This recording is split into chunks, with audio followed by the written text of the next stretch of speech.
What's going on, guys? All right, so today we are going to be comparing the Sig P365 or Zev Z365, whatever you want to call it. This is actually kind of a custom gun that I threw together with Sig's custom fire control unit against the almighty Glock 43X. Now you can see these guns are similarly built. I'll get that out here in a minute. It was probably a little more of a better comparison when I had the Zev barrel in the Z365, but I have replaced that with the true precision threaded barrel.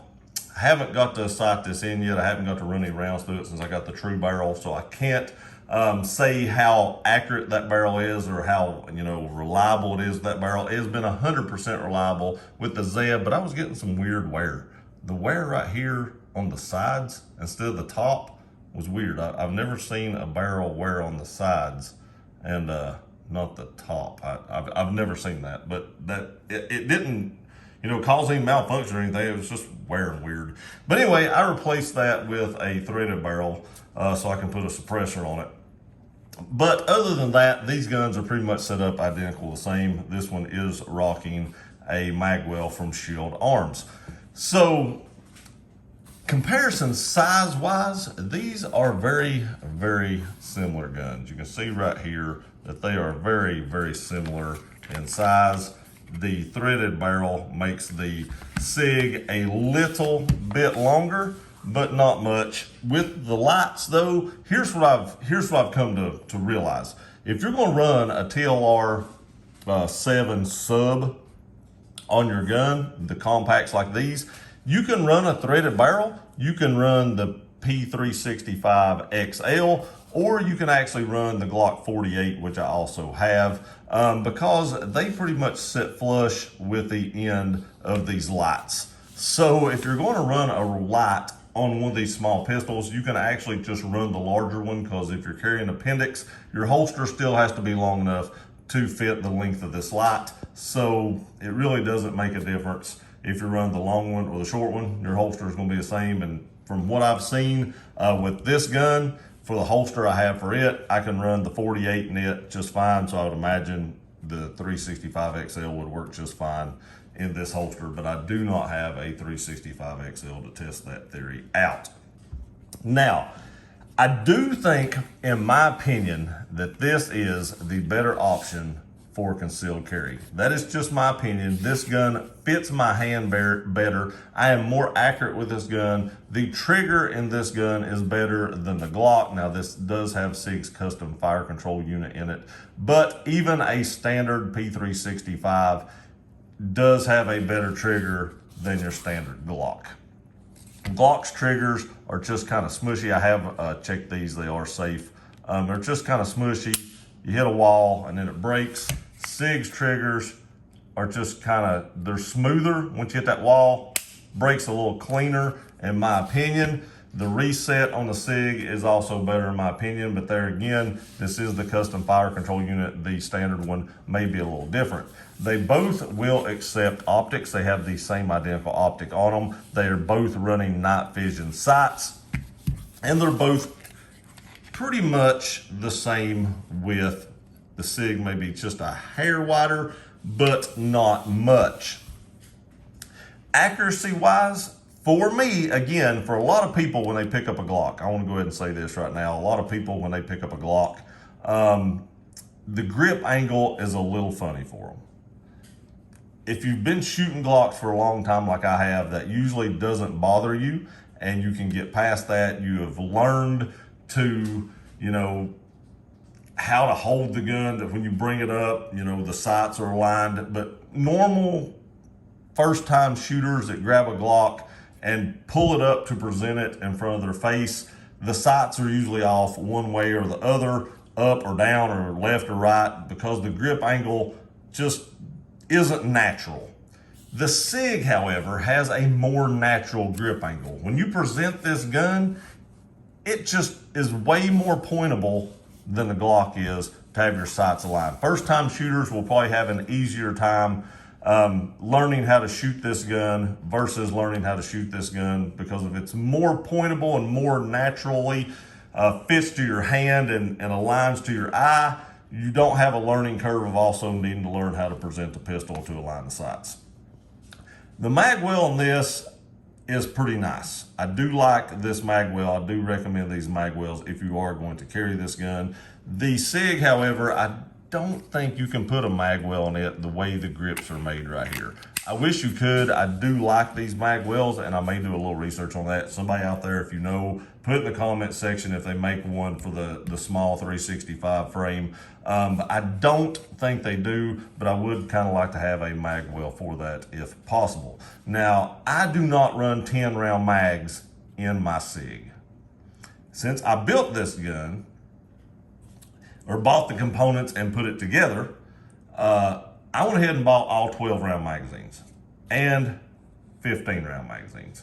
So with Sig, that is a plus.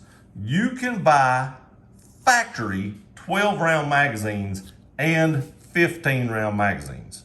You don't have to rely on some other company. And I know everybody's gonna say, well, Shield Arms. Yes, check us out. I have a bunch of Shield Arms 15 rounds and a bunch of Shield Arms 20 rounders.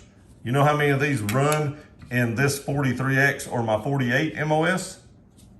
Zero, not a one.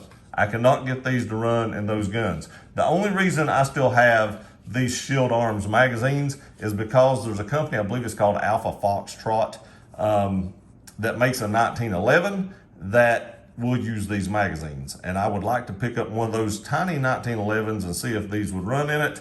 And if they don't run in that, I don't know what to tell you. But even if they don't run those, that Foxtrot will still run with the factory 10 rounders. But there again, this gun comes with 10 rounders. This gun comes with 10 rounders.